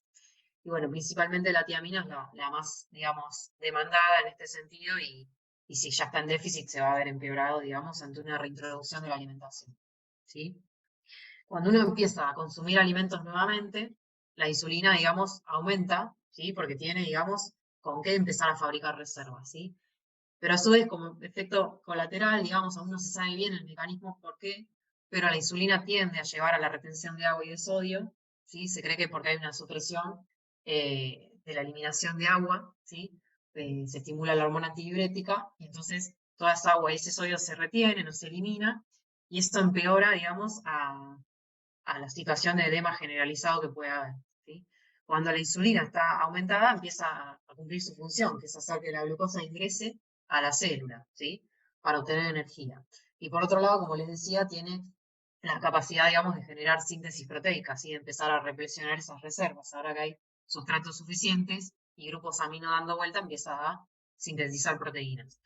Para la síntesis de nutrientes se necesita que el fósforo, el magnesio y el potasio ingresen a la célula, ¿sí? porque también contribuyen a la síntesis de, proteica y de glucosa, de glucógeno, mejor dicho. Entonces, al ingresar en la célula, bajan sus valores en plasma, ¿sí? Y esto es lo que justamente observamos, estas tres, digamos, disminuciones de electrolitos en plasma son las más categóricas para hablar de síndrome de realimentación. Si nosotros vemos que un paciente tiene estos tres electrolitos disminuidos en plasma, nos tiene que llamar la atención de que puede estar en riesgo de tener alguna de estas dificultades hidroelectrolíticas y del corazón que estamos hablando, ¿sí? Por otro lado también, volviendo acá, cuando baja mucho el fósforo en plasma, ¿sí? Digamos, hay todo un cambio a nivel de la hemoglobina se vuelve como más afín al oxígeno, ¿sí? Se vuelve como más pegada, no la libera, y entonces ese oxígeno no llega a los tejidos de manera adecuada. Entonces ocurre lo que se llama hipoxia tisular, ¿sí? Y eso es lo que muchas veces hace que el paciente termine falleciendo, no tiene la correcta oxigenación para el intercambio gaseoso, ¿no? Digamos, tratar de depurar ese dióxido de carbono que anda dando vueltas, y aparece lo que se llama la hipercapnia, ¿sí? El músculo se fatiga, el corazón se vuelve como más rígido, incluso las plaquetas, los glóbulos rojos también, entonces hay una alteración desde el punto de vista hematológico porque no puede haber una circulación adecuada de estos elementos de la sangre, ¿sí? Con la consecuencia de que el transporte de nutrientes y de sustancias necesarias no va a poder realizarse en forma adecuada. ¿Está bien? Es un poco complejo toda la fisiología del síndrome de realimentación, pero a grandes rasgos tiene que ver con eso, ¿sí? Con qué pasa en el ayuno y qué pasa cuando uno reintroduce alimentos, ¿sí? Estos electrolitos ingresan a la célula para contribuir a la síntesis nuevamente de sustratos energéticos, ¿sí? Y de sustancias de reserva. Esto es un poco un repaso de lo que les decía de la tiamina, ¿sí? Su rol importante en el metabolismo de los carbohidratos. Si no tenemos la tiamina suficiente, esos carbohidratos no se van a poder metabolizar correctamente, no tenemos energía, ¿sí? Y acá tenemos, esto que es importante, después vamos a hacer un pequeño ejercicio con esto, creo que la próxima clase me parece, lo había puesto esta. Las guías NICE son unas guías, unas siglas que tienen que ver con el cuidado, digamos, sí, son guías internacionales para el cuidado de la salud, ¿sí? Estas son las siglas brevemente, del año 2017 que publican ciertos criterios a través del cual nosotros determinamos si un paciente está en riesgo o no de tener un síndrome de realimentación. Fíjense, el cuadrito de arriba dice que con un solo criterio ya basta como para que el paciente esté en riesgo, ¿sí? Que puede ser un IMC menor a 16, sabemos que el punto de corte de IMC para determinar bajo peso es 18,5, ¿sí? Menor a 16 ya es bastante bajo. Una pérdida de peso involuntaria, ¿sí? Siempre importante esta palabra, involuntaria, no deseada, mayor al 15% en un periodo de entre 3 y 6 meses, o una ingesta nula o insuficiente por más de 10 días. No hace falta que la ingesta sea nula, ¿sí? Si el paciente solo vino comiendo, no sé, una comida por día, o un flancito, o unas galletitas, o una sopita, no alcanza, ¿sí? Ya estamos hablando de ingesta insuficiente por más de 10 días. Y si tiene alguno de estos niveles disminuidos antes de realimentarse sin ningún motivo que lo justifique, también estaría como en riesgo. ¿Mm? Con solo uno de esos criterios ya está en riesgo. Ahora, pueden haber criterios no tan graves, digamos, pero si ya hay dos o más, como en el recuadro amarillo, ya también estaría en riesgo. Fíjense, si tiene un IMC menor a 18,5, o si esa pérdida de peso fue mayor al 10, no al 15, pero al 10%, o si la ingesta es nula o insuficiente por más de 5 días, e incluso también, que esto parece de mucho en pacientes desnutridos en situación de calle, ¿no? Con abuso de alcohol o de drogas o algún fármaco, algún diurético, que haga que tenga una pérdida de electrolitos, ahí también se podría hablar de que el paciente está en riesgo, ¿sí? Dos o más criterios de este recuadro en amarillo. Y después hay dos criterios que ya son extremadamente, digamos, graves o implicarían un riesgo ya extremo o muy alto de síndrome de realimentación, que es un IMC menor a 14, que ya, digamos, si el paciente no se interna con ese IMC ya corre un riesgo severo a su vida, y la ingesta nula o insuficiente por más de 15 días, ¿sí? Los pacientes, por ejemplo, les nombré los pacientes en situación de calle, porque muchas veces llegan internados, ¿no? Por una descompensación, y es difícil, ¿no? Porque muchas veces no sabemos bien en alguien que está en la calle si vino comiendo o no tenemos una referencia, o a veces no tenemos manera de llegar a su familia. Entonces, es muy difícil también, ¿no? Saber, bueno, hasta cuándo comió, qué cantidad comió, ¿sí? Por ahí un paciente que vive con alguien o que está más lúcido o que no está en esa situación de extrema vulnerabilidad, es mucho más sencillo de indagar y de detectar. Pero pacientes así, que no nos podemos asegurar que tengan una ingesta suficiente, están en gran riesgo.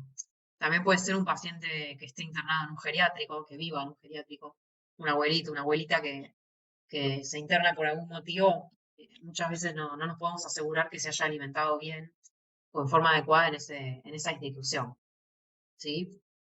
Así que bueno, estos son los criterios del paciente en riesgo. ¿Se entendieron hasta acá? Sí, sí. Sí, sí. Sí. Bueno, perfecto. Párenme cualquier cosa, ¿eh? Bueno, como les decía, siempre que tengamos una sospecha, si o que el paciente tenga algún criterio de riesgo que vimos recién, de síndrome de realimentación, antes de iniciar la alimentación lo que tenemos que hacer es dar algún suplemento de tiamina, ¿sí?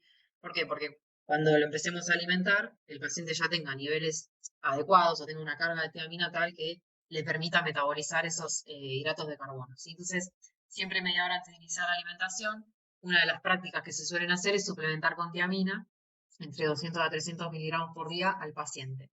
Y fíjense qué velocidad bajita o qué bajito es el aporte energético en alguien que tiene un síndrome de realimentación, ¿no? Iniciamos la alimentación, dice, a 10 calorías por peso actual por día, ¿sí?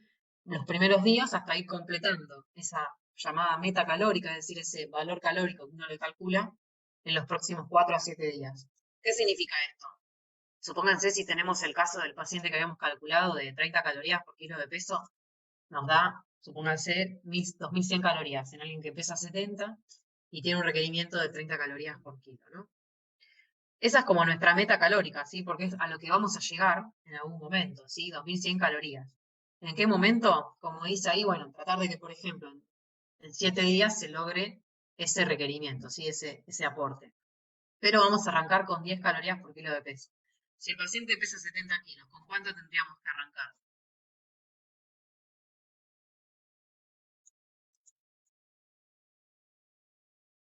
Es una cuenta sencilla. A ver, si tiene 70 kilos y vamos a arrancar con 10 calorías por kilo, ¿cuánto le tenemos que Por aportar? 700 calorías por día. Los primeros días va a ser ese aporte pequeño, ¿sí? ¿Por qué? Como para ver, digamos, cómo están estos valores plasmáticos de fósforo, magnesio y potasio, para que lo empiece a tolerar mejor, ¿sí? No nos olvidemos que son pacientes que van a tener disminuida su digestión, su absorción y su ingesta, ¿no? Entonces arrancamos con esas 700 calorías y vamos subiendo de a poquito, ¿sí? Esto Pregunta, solo pregunta, esto es cuando ya está instalado el riesgo de síndrome de realimentación, ¿no? Pero si tiene desnutrición normal, ¿esto es no, igual? no. Si tiene desnutrición normal, el paciente viene comiendo, tiene un IMC bajo, pero viene comiendo, no tiene abuso de drogas ni de alcohol, el magnesio, el fósforo, el potasio le dan bien, no lo tenés que hacer. O sea, solo en pacientes con un síndrome de realimentación instalado, ¿sí? Puede ser alguien con consumo problemático de alcohol, que haya bajado 30 kilos en un mes. O sea, no siempre son casos tan graves, ¿no? Pero digo, tiene que estar instalado el síndrome de realimentación. Si no, hacemos un aporte común, ¿sí? Entre 30, 35, 40, como habíamos dicho. Pero un paciente que sí o sí tenemos riesgo de síndrome de realimentación, empezamos con un volumen energético mucho más pequeño, ¿sí? Es como vamos progresando, arranca con 700, pero después al finalizar la semana intentaremos que llegue a los 2100. Siempre es importante, como dice el recuadrito de abajo, dosar, ¿no? Hacerle un laboratorio, ver cómo sigue ese fósforo, ese magnesio, ese potasio, si están depresionados todavía o si empezaron a repuntar. Y otra cosa, hay una suplementación también, que eso quizás se encarga más el médico, de estos electrolitos, ¿no? Hay drogas, por ejemplo, el fosfodón que tiene fósforo, o el caón que tiene potasio, ¿sí? Se dan complejos de minerales como para tratar de mejorar esos valores, ¿sí?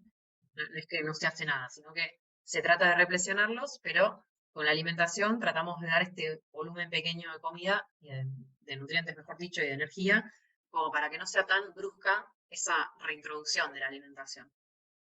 ¿Sí? ¿Se entendió? Perfecto. Bueno. Bien, queda un temita corto y ya este es más conocido para ustedes y ya después terminamos con la teoría. ¿Sí? Si terminamos a las 10, les doy un pequeño recreo a las 10. Son 10 menos 20. Calculo que vamos a llegar, pero si no, bueno, lo extendemos. Pero después de esta clase tenemos un pequeño corte para que se vayan a, no sé, preparar un café o algo en casa. Bueno, ¿a qué les suena la palabra o la frase nutrición oculta? ¿Qué piensan?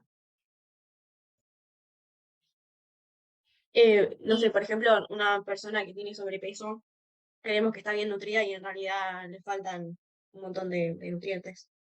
Bien, perfecto. Va un poco por ahí, sí.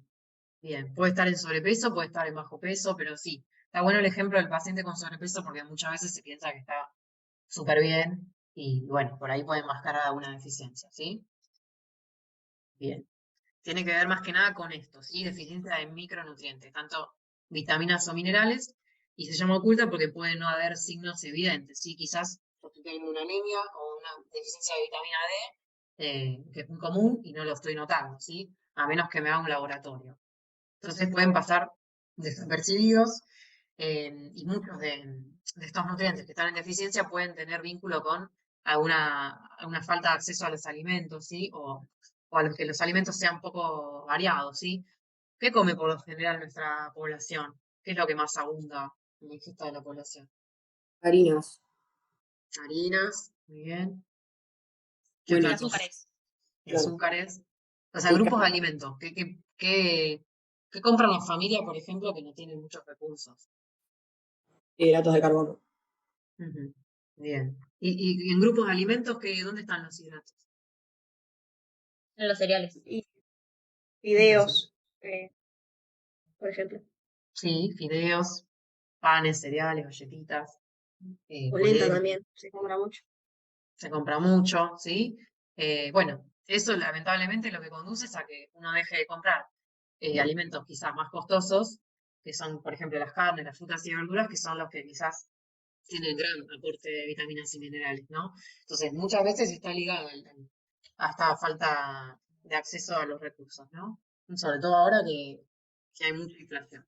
Entonces, una de las medidas que se intentó hacer desde el punto de vista de las políticas públicas fue la fortificación y enriquecimiento de los alimentos. ¿Se acuerdan la diferencia? Pero no son iguales. ¿Qué es la fortificación y qué es el enriquecimiento? El enriquecimiento, no, la fortificación no era que se le agregaba, por ejemplo, vitaminas, no sé, por ejemplo, la B9 en lo que serían las harinas, y enriquecimiento no era que se le agregaba más proteínas o bueno, algo así. En realidad, No era cuando, por ejemplo, en la fortificación como que ya hay presencia de ese nutriente, pero se le agrega más de lo que ya hay, o eso en el enriquecimiento. en realidad la diferencia tiene que ver con la obligatoriedad o no de poner este nutriente. O sea, la fortificación tiene que ver más con la industria quiere, por ejemplo, agregarle, no sé, B12 a un cacao, por ejemplo, ¿no? No está obligada por la ley. La industria quiere agregar ese nutriente porque considera que es crítico en algún producto, ¿sí? El enriquecimiento sí tiene un carácter de obligatoriedad por parte de la ley. ¿Cómo? No, pero tenía a mi perra atrás, perdón, perdón. Ah, no, está bien, está bien. El enriquecimiento tiene más que ver con esto, ¿no? Hay una ley que me obliga a mí como empresa que fabrica alimentos a agregarle esto que decía, ¿no? El ácido fólico a la harina, además de una serie de vitaminas, ¿no? La tiamina, la niacina, la riboflavina, ¿sí? Y el hierro. Lo mismo con la sal, ¿sí? ¿Se acuerdan que la sal está enriquecida con yodo? ¿Para qué era que estaba enriquecida con yodo la sal de mesa? Por el bocio, ¿no? Por el bosque, ¿sí? Es este agrandamiento de la glándula tiroides que sobre todo ocurre a nivel del norte del país, en donde por ahí hay escasa acceso a la sal, digamos, o a las aguas de mar, donde más predomina el yodo, entonces se empezó a enriquecer la sal de mesa. ¿Y qué tienen en común la harina, la sal de mesa? Bueno, después hay una ley, quizá no la conocen en profundidad, pero que a las leches en polvo que se les da a las embarazadas, que se atienden en una salita, o a los niños hasta los 6 años, también hay una ley que se encarga de que esa leche esté enriquecida con hierro, zinc y vitamina C. ¿Qué tienen en común estos tres alimentos? Que por ejemplo, requieren un mayor requerimiento, o sea, necesitan como más que una persona no embarazada. No solo por la Porque por ahí frecuencia también son de consumo habitual, o sea, que Ujú. están en todos lados y por ahí es más fácil que se adquiera, digamos, la fortificación. Claro, sí, tiene más que ver con eso. O sea, esto de que la embarazada necesita esos nutrientes, sí, o sea, por eso se adicionan, pero se buscan justamente alimentos que sean frecuentes, ¿no? De consumo. Justamente decimos, sí, las harinas y los derivados, pues no solo la harina, sino todos los panes, todos los fideos, las pastas, se tendrían que hacer con estas harinas enriquecidas, es porque justamente se vio que es un alimento de gran consumo masivo en la población, entonces por eso se enriqueció, ¿sí? Lo mismo que la sal, en todas las casas hay algún salero, ¿sí? Y la leche en polvo entera, bueno, se trata de dar a las embarazadas y a los niños porque también es un alimento de consumo habitual en esta población. ¿Mm? Bien, bueno. Estos son los nutrientes más críticos que existen en nuestro país, por lo menos, ¿sí? La primera encuesta, la ENIS, que es una encuesta que se hizo a nivel nacional para indagar cuál es la deficiencia de nutrientes críticos, detectó que estos 6 nutrientes que están acá son como los más deficientes. Sobre todo les diría el hierro, es la deficiencia más grande que hay y que trae la anemia, ¿no? La deficiencia de hierro genera anemia en la población, ¿sí? Pero también no nos olvidemos del calcio, del zinc, de la vitamina A, la vitamina D, la vitamina C. Si muchos de ustedes hacen dosaje de vitamina D, por ahí a muchos les da bajita. ¿Y por qué puede ser que la vitamina D baja? O como Por la la poca causa exposición más, al sol. claro, la poca exposición al sol. Pensemos también que ahora, bueno, reanudamos un poco la vida como más normal, por así decirlo, pero estuvimos 2 años, mucho tiempo adentro, ¿sí? Entonces, es una vitamina que puede estar en déficit también. Y no, quizá no nos damos cuenta, ¿sí? También tiene que ver, por ejemplo, con, o sea, a la distancia que estamos de los meridianos y eso, o sea, era un montón de factores que podían alterar. También, claro, sí. Profe, pero me tengo que ir porque de 10:30 viajo a mi ciudad. Bueno, sí, sí, vi tu mensajito, dale, está Ah, bien, no hay buenísimo. problema. Dale, nos Bueno, buen vemos. viaje, nos vemos. Gracias. De nada. Bueno, claro, la latitud tiene mucho que ver, ¿sí? Depende del país en donde estés. eh, Vas a tener una mayor incidencia de los rayos solares, a diferencia de otros, ¿no? Si alguien vive en Ushuaia, por ejemplo, que en invierno creo que son poquitas horas diarias, por ahí son 8 horas de sol o menos, y uno va a tener más incidencia, más, sí, predisposición a tener una deficiencia respecto a si vivieras, por ejemplo, en el Ecuador, ¿no? Bueno, no tan quizá tan necesariamente cerca del Ecuador, pero en una ciudad o país donde los rayos del sol incidan de otra manera. Pero bueno, es una deficiencia que no se puede llegar a ver tan fácilmente, salvo que uno se haga un laboratorio. Por eso es importante también hacerse los laboratorios, ¿no?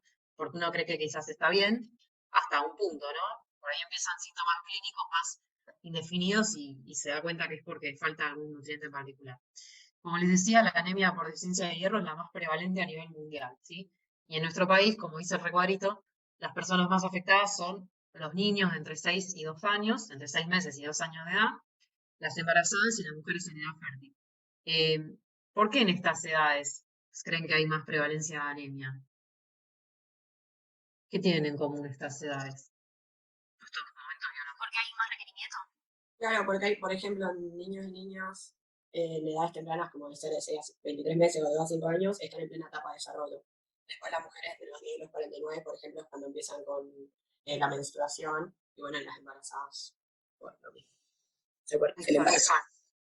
Claro, el hierro está muy asociado al crecimiento, ¿sí? Tanto de lo que es la estructura del sistema nervioso, el cerebro, bueno, la expansión del volumen sanguíneo y muscular. Entonces, en niños pequeños está muy aumentado por este motivo.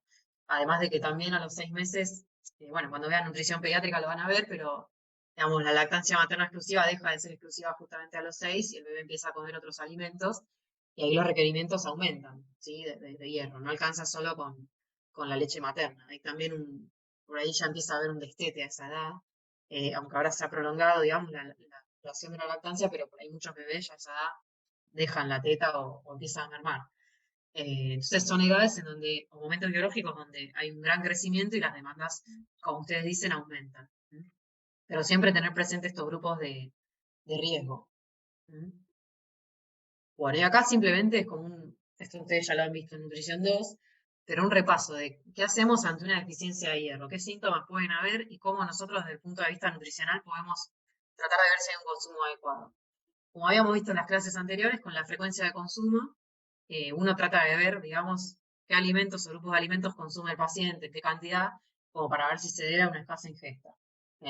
Ahí tenemos algunos de los grupos fuente, las carnes, bueno, las legumbres, ¿no? Vegetales de hoja verde, y los síntomas que tenemos, que muchas veces uno puede decir, no sé, me resfrío a cada rato y no saber por qué, bueno, o no me puedo concentrar en la facultad, digamos, son síntomas como a veces inespecíficos, ¿no? No sabemos si es porque me falta hierro o porque hay alguna otra problemática que lo condiciona, ¿no?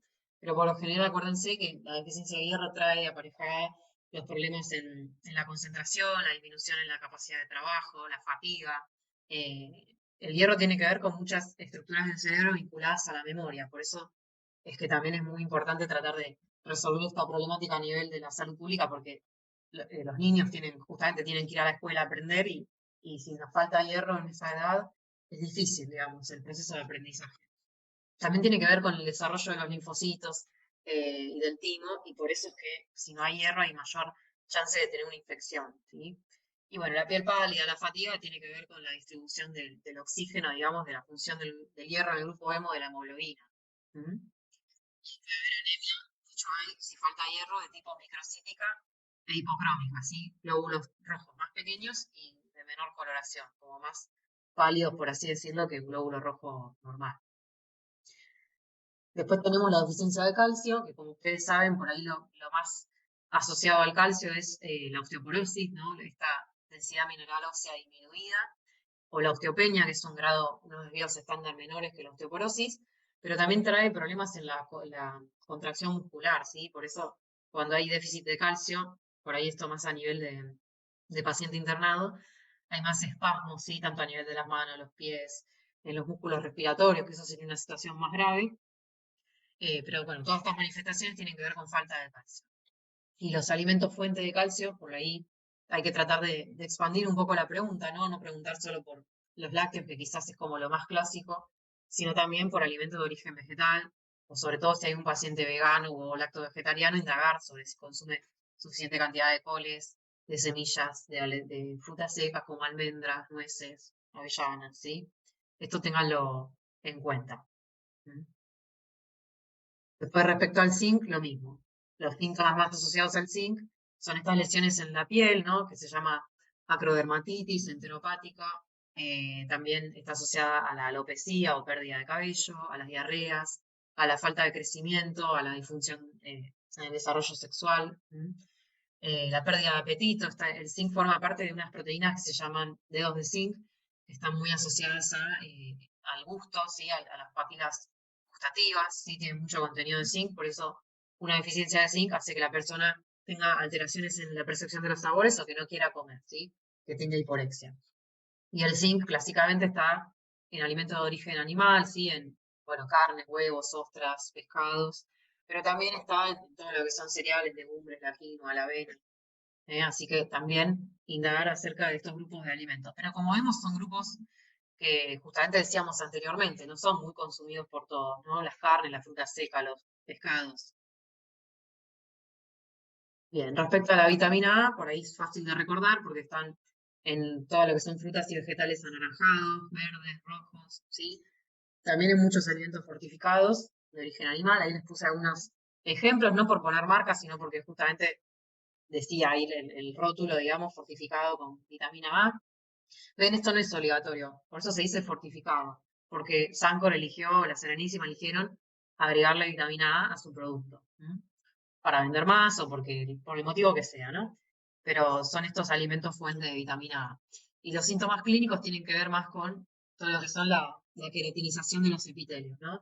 Se vuelven como más, como si fueran lesiones cicatrizales, ¿no? Como más rígidos, más reseca la piel, por eso esta piel de lija o estas lesiones en los ojos, la xeroftalmia, que es como esa especie, como si fuera una catarata en el ojito, o estas manchas de Bitot que son blanquitas, todo esto es muy característico de la falta de vitamina A, pero por ahí uno, no sé, piensa que tiene la piel seca por otro motivo, ¿sí? Muchas veces son síntomas muy inespecíficos, ¿sí? Pero bueno, está bueno como recordarlos. Respecto de la vitamina C, también en frutas y vegetales frescos, sobre todo en los cítricos, ¿no? Bueno, comúnmente usamos el tomate, el morrón también, como para cuando queremos recomendarle a alguien que mejore su ingesta de vitamina C, pero son todos productos también, frutas y vegetales frescos que por ahí mucha población no consume o consume en forma esporádica o no muy variada. Y la principal consecuencia del déficit de vitamina C son estas lesiones en los vasos, ¿no? La fragilidad capilar, esto que se llama escorbuto, que se descubrió, digamos, hace muchísimos años en marineros que no comían ningún cítrico y ante la administración de cítricos mejoraban sus hemorragias, ¿no? Estos hematomas, que son las equimosis, que son como estas manchas más violáceas y grandes, y las petequias son como esas manchitas como de tamaño de cabeza de alfiler más chiquititas, ¿sí? Lo mismo, uno por ahí se golpea, se lesiona un vaso y no piensa que es por déficit de vitamina C, ¿sí? Pero bueno, siempre está bueno repasarlo. Y por último, la vitamina D, acá agregaría esto que mencionamos, ¿no? ¿Cómo se detecta la carencia? Bueno, no solo indagar acerca del consumo de alimentos fortificados con vitamina D o que naturalmente tienen vitamina D, como el hígado, la yema de huevo, los aceites de pescado graso, sino también la exposición solar, ¿no? Si la persona toma suficientemente sol o se expone, o si utiliza mucha ropa o protectores solares que interfieran en la exposición a los rayos ultravioletas, ¿no? Las dificultades, digamos, o los síntomas de deficiencia de vitamina D pueden ser en los niños raquitismo, ¿sí? Que es una densidad ósea, digamos, se forma como un hueso, digamos, como más, entre comillas, más débil o más frágil, ¿sí? O deforme, ¿sí? Fíjense la columna vertebral de ese adolescente, o lo que se llama el rosario raquítico, que digamos, porque justamente parece como unas cuentas del rosario, ¿sí? Cuando el niño tiene las costillas como más deformes, se ve más como si fuera un rosario raquítico, ¿sí? En el adulto se llama osteomalacia, ¿sí? Es lo mismo que cuando aparece en los adultos se llama así, ¿sí? Capaz en el adulto tiene más que ver con una debilidad en las articulaciones, ¿sí? Porque es una cuestión de que los huesos ya a esta altura ya están formados, ¿sí? Si bien hay cierto recambio en los osteocitos y osteoclastos, no se ve con tanta severidad como en el niño. Bueno, para terminar, digamos, cuando tenemos un paciente con una deficiencia de algún micronutriente, vamos a hablar de la prescripción, va a decir plan de alimentación controlado en y el nutriente que me haga falta, ya sea en hierro, o en ácido fólico, o en vitamina B12, o en calcio. Pueden ser más de uno, obviamente. Puede ser, como dice abajo, un plan de alimentación para la represión y que además esté controlado en estos micronutrientes que quiero represionar, ¿sí? Y como algunos de los objetivos dicen ahí, tratamos de aumentar el consumo de alimentos fuente, ¿sí? Muchas veces quizás necesitamos recurrir a una suplementación medicamentosa, pero siempre que se pueda mejorar la ingesta a través de alimentos mejor, y evitar sustancias inhibidoras de la absorción y fomentar aquellas que faciliten la absorción, ¿no? Sobre todo en el hierro o en el calcio, que tiene tantos factores facilitadores e inhibidores, ¿no? Quizás con la B12 vamos a ver, puede llegar a haber algún paciente vegano que vamos a tener que decirle que se tiene que suplementar, ¿sí? Si no come ningún alimento fuente de B12. Así que la idea es replesionar estos depósitos, ¿no? Y revertir los signos clínicos si es que existieran. ¿Está bien? ¿Alguna duda hasta acá? No, profe. ¿No? Bueno. Acá les dejé la bibliografía de la clase, ¿sí? Hay algunas cosas de nutrición normal también, de nutrición 1 y 2, digo, de esto último que vimos, que por ahí pueden repasar. Y hay varios capítulos como para ver.